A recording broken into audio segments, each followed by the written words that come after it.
Hello everyone, welcome back to Believer Science Academy, Bengaluru. This is the daily news analysis. As usual, we'll discuss important articles from UPSC prelims, mains as well as interview perspective. But since the prelims is going to be very nearby, I'll be focusing more on the prelims and also I will give one UPSC prelims practice question for you. Write down the answer in the comment box. Okay? So, first article for 5th November 2025 is about a very unfortunate event that happened in Bilaspur, Chhattisgarh. That is train collision near Bilaspur, Chhattisgarh. What happened was that on Tuesday, a Memu passenger train which was traveling from Geura in the Korba district to Bilaspur collided with a stationary goods train near Bilaspur railway station in Chhattisgarh around 4 p.m. This is the image. You can see how a Memo train has collided with the passenger train, and as a result, 8 people were killed, around 20 people are injured, and the compensation has been announced by the Indian Railways category for deceased 10 lakh each, seriously injured 5 lakh each, and minor injuries 1 lakh each. But it is not going to bring back the lives again. So, what is the rescue and operations? The operations and the rescue operations are ongoing still. But what was the cause behind this? Train movement has disrupted in the Mumbai-Howrah route, important national freight passenger corridor. So, this is the economic impact of this kind of accidents as well. Next, a passenger reported that front coach mounted the goods train's last wagon, trapping several passengers. So many passengers have been trapped inside the coach because front coach has mounted on the goods train wagon. And the inquiry is ongoing, and the railway ministry has ordered high-level inquiry to determine cause and the accountability. We have to wait and see what is the important cause and accountability. I will be bringing another video like very soon about recurring accidents in India, be it sleeper bus, be it bikes, road accidents, or be it railways. There have been recurrent accidents happening in India throughout India, various districts and various places of the India. It is not just restricted to any particular state or any particular region. These accidents are happening all over India. Recently in Jabalpur, there was a train which caught fire in the middle of the day and many 20 people died. And again in Andhra Pradesh, again 20-30 people died because of train catching fire, bus catching fire. Similarly, there was another incident. They keep on happening in the coming recent days. So we'll discuss about why this is happening, why there is no accountability held for these people, and what happened to the people who are accountable for these kind of accidents. Okay. Next, something about UPSC, but this time it is not in news for what we expect. So it is UPSC maintains status quo on Tamil Nadu's GDP appointment. So UPSC is in news, but it is not for the UPSC CSE exam or any kind of exam. It is for another job of it. So we'll discuss why UPSC is in news. The context is the Director General of Police, that is DGP or head of the police force in Tamil Nadu, has been vacant since the retirement of Shankar Jiwal on August 30, 2025. So almost 2 months have passed, and this DGP post is vacant in Tamil Nadu. So that is why it is news. So as in charge DGP, G Venkataraman is currently holding the position. So why is the issue? As per the Supreme Court's Prakash Singh judgment is a very important judgment with regard to police reforms. Go through this Prakash Singh judgment and read the important recommendations provided by the Supreme Court. Okay, according to the judgment, the appointment of DGP must be based on seniority, service record, and integrity. Then be made from a panel of 3 senior most eligible IPS officers, which is prepared by the UPSC. So this is the role of UPSC here. I will discuss about the role of UPSC in DGP in thoroughly, but just have an idea here now. And the state government must send a list of eligible officers to UPSC 3 months before the vacancy. But what happened in Tamil Nadu case? However, Tamil Nadu submitted the proposal only on August 29, 2025, just 1 day before the vacancy, which was violating this 3 months timeline. Okay, next, a senior officer had moved to the SCAT or Supreme Court for the inclusion of his name, delaying the process. Okay, so as I told you, there has to be at least 3 members. A senior most eligible IPS officers has to be prepared by the UPSC, and it has to be submitted 3 months prior. And in this case, it was submitted one day before the vacancy arose, and also there is one more person who has went to CAT, okay, Central Administrative Tribunal, for his inclusion of the name as well. Okay, so what is the UPSC action in this particular case? UPSC convened the empanelment of committee on September 26, 2025. The following three IPS officers were recommended for the appointment: Seema Agarwal, Rajiv Kumar, and Sandeep Rai Rathore. And the Tamil Nadu Chief Secretary rejected this panel, submitting a representation explaining why state found the name unsuitable. Because and they said that these names are unsuitable, so they do not want these. They do not want to consider these three names for the DGP. So UPSC has now disposed of the representation and stated status quo remains. The same panel stands for them. They want any person from this panel to be implemented or positioned to the status of IPS or sorry DGP. But Tamil Nadu Chief Secretary has rejected this panel and he wants some people altogether differently. Okay, so that is why it is in news. And what has been the political response? Opposition leader Alappadi K. Palaniswamy criticized this delay. What did he say? And State Law Minister S. Raghupati accused the center of ignoring state's views and attempting to influence the appointment. So they see this as a violation of center-state relations. They see this as a violation of federalism as well, because they want someone else to be appointed to the post of DGP, but the UPSC has submitted the name of someone else altogether. Next, state government says it will defend its rights. So for this, the key referral legal reference in this case is Prakash Singh case. In this, the Supreme Court issued police reforms directions, including setting up state security commissions, fixed tenure for police leadership. It was considered to be one of the most significant reforms introduced by the judiciary, because any time a police person is found to be against the politicians or found to be against the government, what was the first action taken by the government or the politicians? Was to transfer them, and was to suspend them. So this particular case said that there has to be a fixed tenure for the police leadership. People belonging to the higher cadres in the police, they should have a fixed tenureship so that you cannot remove them for the namesake. Next, merit-based appointment of DGP, which is from a UPSC prepared panel. So in this particular case, UPSC is doing its duty, but it is the issue from the state government of Tamil Nadu that they want someone else apart from this UPSC prepared panel. So the purpose of this particular Prakash Singh case is to reduce political interference and ensure professional autonomy in the police administration. Next, so what is the role of UPSC in appointment of GDP? So not GDP, DGP. According to the Prakash Singh case, the Union Public Commission plays a key role in ensuring that the appointment of Director General of Police is merit-based and free from the political influence. And its role is first the preparation of a panel, that is UPSC prepares a panel of 3 persons who are senior most eligible IPS officer from the state cadre only, who have at least 30 years of service, have a good service record, and have 2 years of tenure left before the retirement. Very important. 2 years of tenure left before the retirement. Next, selection based objective criteria. UPSC evaluates the officers on the performance appraisals, integrity records, seniority, and relevant field experience. Based on this, it will submit 3-member panel to the state, particular state. Then this sending the recommended panel to the state government, and the state government must, very important, must choose the DGP, not GDP, DGP from this panel only. Okay, so ensuring the fixed tenure. Once appointed, the DGP must have minimum tenure of at least 2 years, preventing the frequent transfers and the political reasons. This was again upheld in the Prakash Singh case.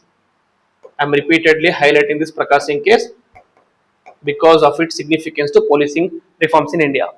Why this system exists? Aim is to reduce the political interference and to ensure that the top officers is appointed on the basis of professional competency and not political preference.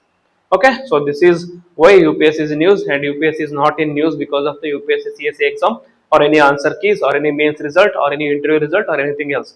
It is in news because of this particular appointment of DGP. Okay, next, moving on to the next article. It is about It is an editorial which discusses about India's forest hold the future. So major key point is for your environment, climate change and conservation. What is the context? What does this editorial argue about? The government has released a revised blueprint from the for the Green India mission. The target is to restore 25 million hectares of degraded forest and non-forest land by 2030, linked to India's climate goal of creating an additional carbon sink of 2.5 to 3 billion tons of carbon dioxide equivalent by 2030 as per the NDCs. Okay, so this is the very important target is 25 million hectares restoration and also additional carbon sink of 2.5 to 3 billion tons of carbon dioxide equivalent by 2030. As per what is this NDCs? NDC is nationally determined contributions as per the Paris Climate Agreement. Okay, next, this particular editorial highlights certain issues. What are the issues highlighted here? Forest area may be increasing quantitatively, but its quality and carbon absorption efficiency are declining. Very important. So, if this is the graph, the quantity is on the rise, but the quality is on decline. What do you mean by quality? Quality of the forest in terms of density, quality of forest in terms of carbon absorption efficiency. So, what is the status? According to a study conducted in 2025, dense forest show 12% decline in the photosynthetic efficiency. 12% decline in the photosynthetic efficiency because of rising temperatures and drying soils. Okay, so the argues that this editorial argues that more trees does not mean more carbon sequestration unless right species and the ecosystem health are ensured. Just planting the tree is not enough for the carbon sequestration. You have to plant right trees according to the right ecosystem, and also right trees is not the only solution. You have to focus on conserving the ecosystem surrounding the trees as well. That is going to help you in achieving the NDCs. Okay, it is right trees, right environment and right time. Okay, all has to be taken into care. Next, progress so far. According to the data, afforestation under Green India Mission between 2015 to 2021 is 11.22 million hectares supported, and the indicators forest and tree cover change has increased from 24.16% of the total India geographical area into 25.17% of India's geographical area. So there is a growth in afforestation, and the key focus landscapes are Aravalli Hills, Western Ghats, mangroves, and Himalayan catchments. Okay, so these are the major areas who were experiencing deforestation, and aim was to restore the forest areas in these particular areas. So, as a result, the forest and tree cover change has increased from 24.16 to 25.17, almost a 1% increase. The editorial also argues about three persistent challenges here. First is the low community participation. What is the low community participation here? According to and despite, so not according to, despite the Forest Rights Act of 2006, local communities are not often involved in afforestation. Okay, according to Forest Rights Act, it provides four rights. One is title rights. Next is user rights. In the user rights, the like right to use the minor forest produce. Next is to be part of joint forest management. So here this particular joint forest management has to be taken into consideration when the government is bringing afforestation schemes. So according to this, the local tribal communities or the forest dwelling communities has to be taken into consideration. Their consensus has to be taken into consideration, and they have to be involved in this particular afforestation activities. But what is happening in reality? Despite the presence of FRA and despite the presence of JFM rights, they are not being involved here. But the positive examples here is Odisha Joint Forest Management Committee, revenue sharing, and Chhattisgarh biodiversity plantations. So these serve as the best example, and it has to be taken into consideration in rest of the India as well. Okay. Next, second issue is about ecological design issues. Again, as the author initially argued that the environment right plant and right ecosystem is also needed. So normally what happens in plantations or the afforestation activities by the government is that they focus on monoculture plantation. That is, Eucalyptus, acacia dominate, which will result in poor diversity and water stress. So the afforestation should not be in a plantation culture where you are planting only monoculture plants, only one type of plants. It has to be in a way forest is designed. That is, multiple plants living together are planted together in a particular region. Okay, shift is required to focusing on native site specific species. Okay, for example, in deciduous regions the plants are different, in green evergreen regions the plants are different, and in the desert region the plants are different. So plant the native species so that afforestation also takes into consideration the needs of ecosystem.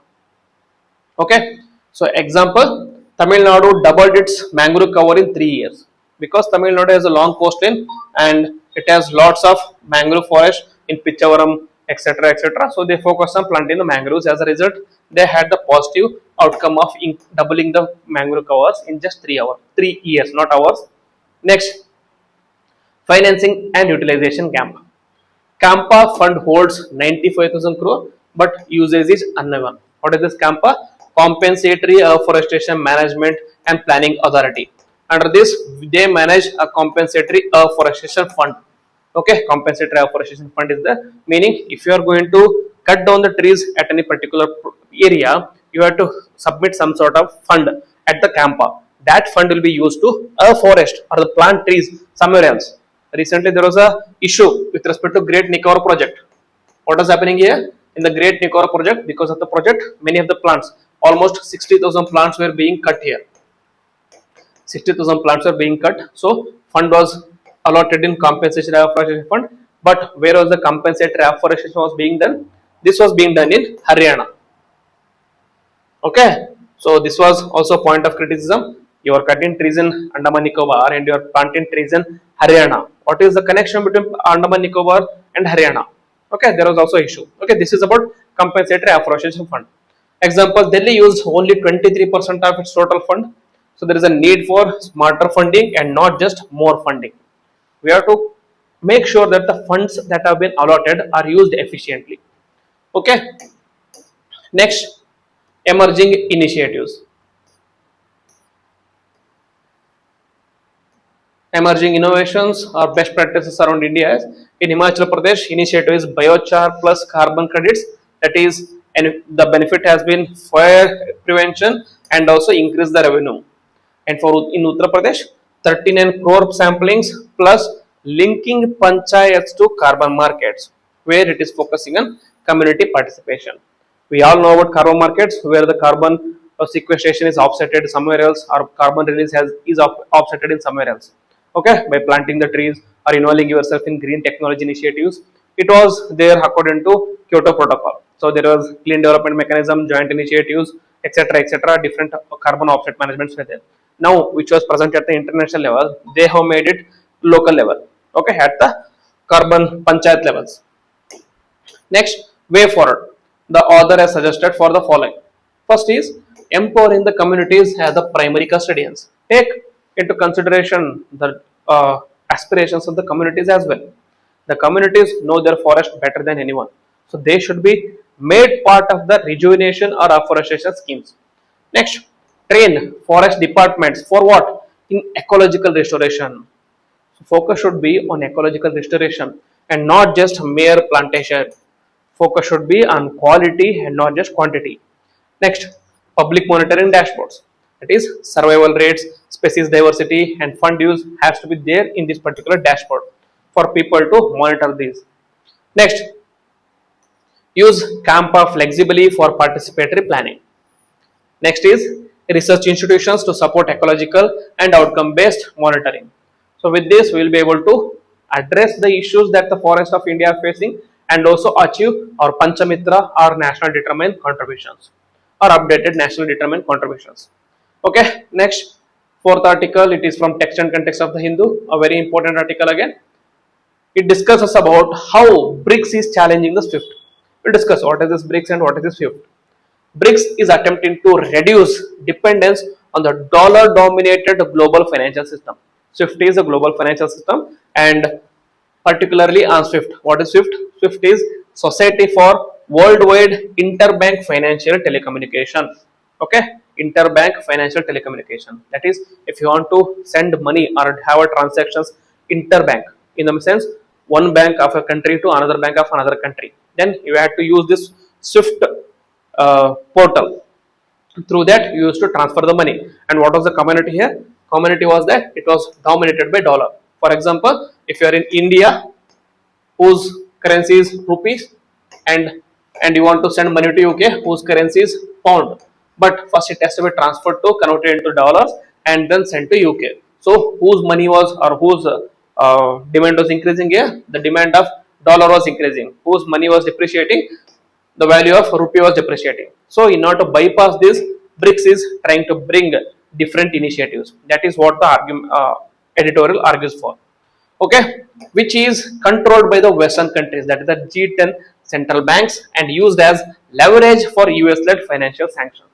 Okay, normally because the world's economy is overly dependent on the dollar, they used these mechanisms such as SWIFT for their financial gains. So whenever a USA is having any issues with any particular country, they use these models for sanctions as well.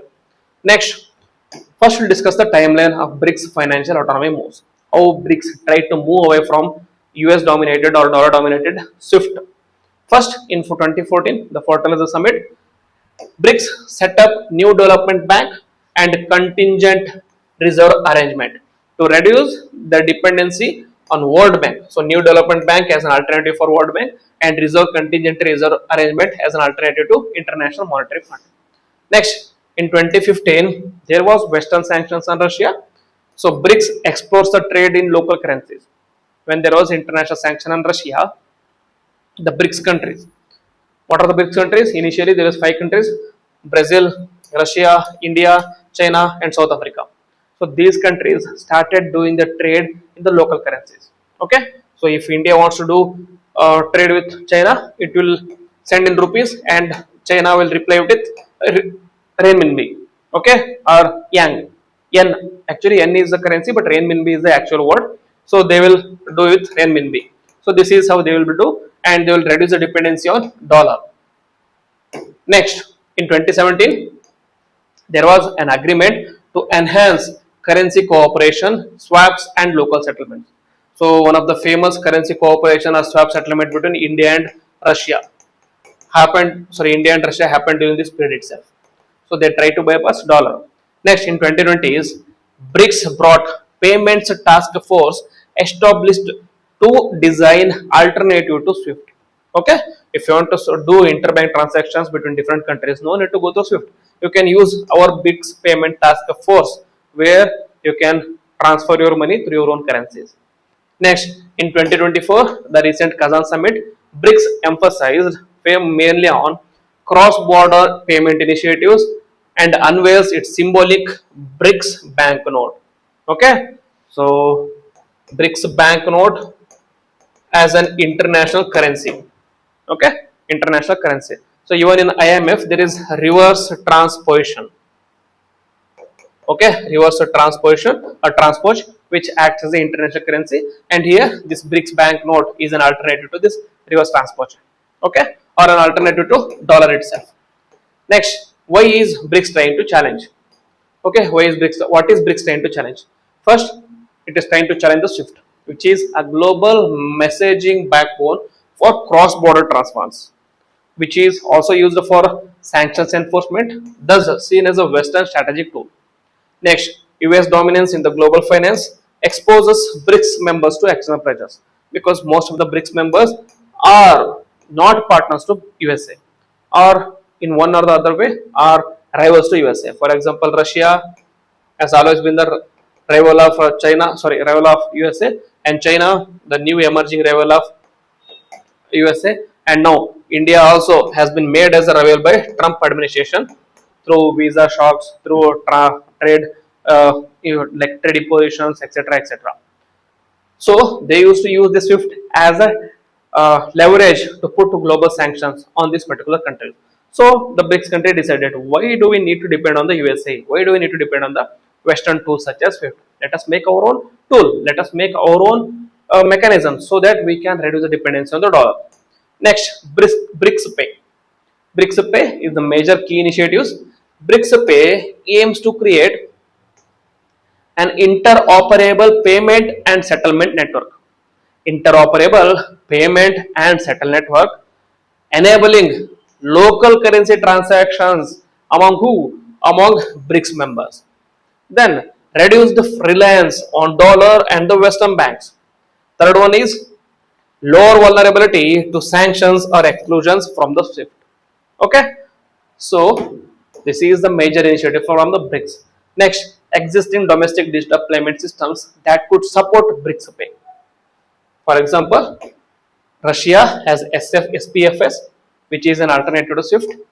China has CIPS, an international RMB settlement system. India has UPI, Global Real-Time Payment Success Model, and Brazil has PIX, widely used in instant payment platforms. So they have their own platforms at the moment. So they are right. They have the right momentum and right time to bring their own BRICS Pay initiatives. Okay. Next, what is the challenge? Challenging is creating interoperability among these four systems. So they have each of these major countries have their own payment systems now to create this interoperability. Why this matters politically? It matters politically because India, China, Brazil all want their own systems to gain global reach. So there is competition in intra BRICS itself. Okay. Next, Russia and Iran, a new member to BRICS, which are under sanctions, are most eager for the SWIFT alternatives. Okay, Russia is also receiving sanctions under the CATSA. What is CATSA? CATSA is a US reform policy. US policy, CATSA, that is countering adversaries of America through sanctions. Okay. Next, US political reaction has escalated the stakes as well. So most of the countries of BRICS are suffering from the USA. So aim is to find an alternative as soon as possible. So former US President-elect Trump, not former, present US elected President Trump threatened 100% tariffs on the BRICS members if they create new BRICS currency to rival the dollar. So this pressure may ironically push BRICS faster towards the financial cooperation. But the key challenges will be divergent geopolitical interests, especially India-China relations, and fear of RMB, renminbi, money balance dominance in BRICS Pay, and then interoperability of different national payment systems, and finally the trust and regulatory harmonization issue. But there is a silver lining. There is chance that BRICS might succeed. Why? How can BRICS succeed and why can BRICS succeed? First is a strong shared motivation. Like remarks like Trump, who said, I will impose 100% tariff if you bring BRICS Pay. So these inspire the countries to bring more reforms towards this one. Avoid sanctions and also reduce dollar risk. Next, each member already has digital payment infrastructure, so they are already know about the payment interface, etc., technological aspects as well.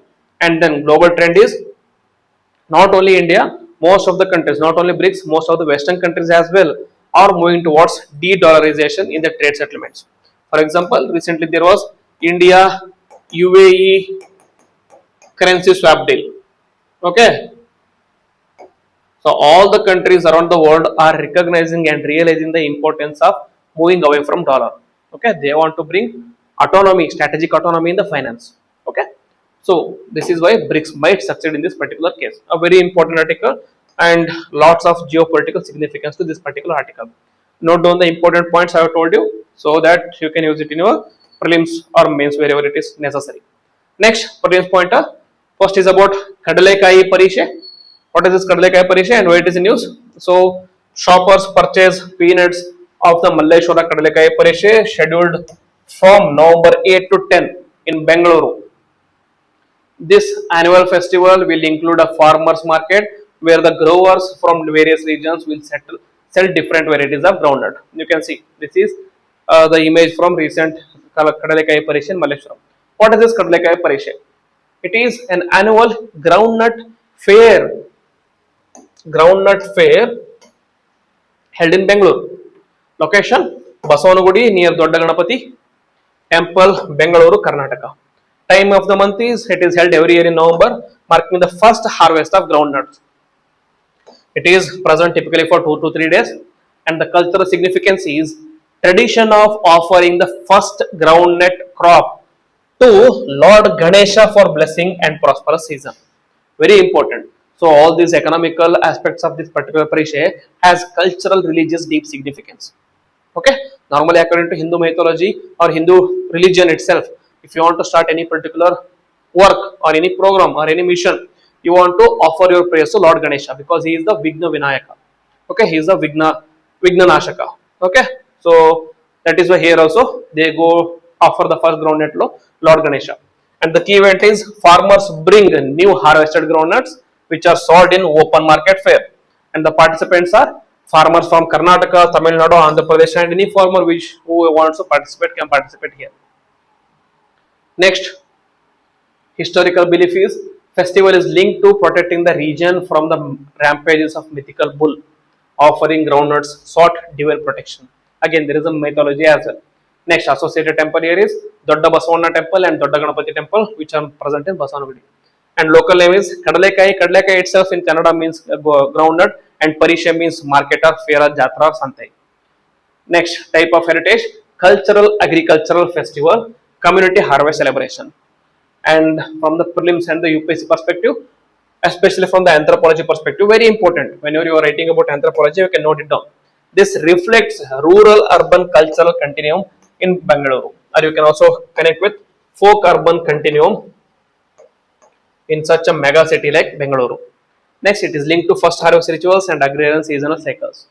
Demonstrates community market traditions similar to Jatras or Santes. Okay, you can bring the anthropological aspect in this particular topic as well. Okay, folk urban continuum in Bengaluru or rural urban continuum in Bengaluru. Next, another prelims pointer, it is about Pilia malinado. What is this Pilia malinado? Is a new jumping spider species which was found in 2025. This is the image. This cute particular spider is a jumping spider which is also called as Pilia malinado. What is it? Species name is Pilia malinado. Genus Pilia meaning jumping spiders, belonging to family of Salticidae. Location and the discovery, it was discovered in Madugundi village in Mudigiri taluk of Chikkamangaluru, Karnataka, which is present on the foothills of Western Ghats. Discoverers were a team of researchers first spotted by Ajit Padiyar, who is a naturalist. Published in Zootaxa, which is an international taxonomic journal, and the significance is it was first discovered in 123 years ago itself. Pilia species in 1902 in Kerala. Previous one was documented in 1902 in Kerala, and the unique finding is researchers found that both male and female specimens rare in earlier studies. They have found both the male and female species of Pilia malinado. Number of individuals for now they have found 24, 17 males, 3 females, and 4 juveniles. And habitat founded only in 2 plant species. One is Memaceylon and Memaceylon umbellatum and Memaceylon malabarisum. Next, ecological message is it indicates healthy ecosystem and there is a need to conserve habitat specific species in the Western Ghats. What is this habitat specific? Are the species which are found in the particular habitat only, which are also called as endemic species. Regional name reference, that is Malenadu in Kannada means hilly, rainy region of Karnataka. Species is named to honor the place of discovery, Malenadu Pilia. Next, in line with the UPSC prelims practice, I have given you a practice question. So, read this question, write the answer in the comment box. Okay, write the answer in the comment box. Tomorrow or in the comment box itself, we'll disclose the answer. So, if you have seen this video and if you listen to me properly, you would be able to answer this easily. So, first is the BRICS cross-border payment initiative, which is also referred as BRICS Pay, has been in news recently. In this context, consider the following statements. Statement 1. One of the major objectives of BRICS Pay is to reduce the dependence on SWIFT messaging network for international financial transactions. Next, BRICS Pay aims to promote the use of local currencies of member countries in cross-border trade settlements. Statement number 3. The initiative seeks to integrate and ensure interoperability between the existing national payment systems such as China's CIPS, India's UPI, Russia's FCPS, and Brazil speaks. So, which of the following statements or above statements given is are correct? 1 and 2 only, 2 and 3 only, 1 and 3 only, and D 1, 2, 3. So, if you have seen the video, you'll be able to answer this very easily. A very important straightforward question only. So, write down in the comment box. With this, I will be ending the video. If you like the video, then please hit the like button, comment on it, and also share with the friends so that we can bring more initiatives like this. And if you want any prelim specific initiatives or any DAF related topics to be discussed in the or interview DAF related topics discussed in the video, write down in the comment box as well. I will share my experience of interview in the last years and previous years as well, and also discuss about important DAF questions like sports, like football, cricket, and also other hobbies or other achievements. On that, I will be bringing the series as well. So with this, I will end the video. Jai Hind, Jai Karnataka.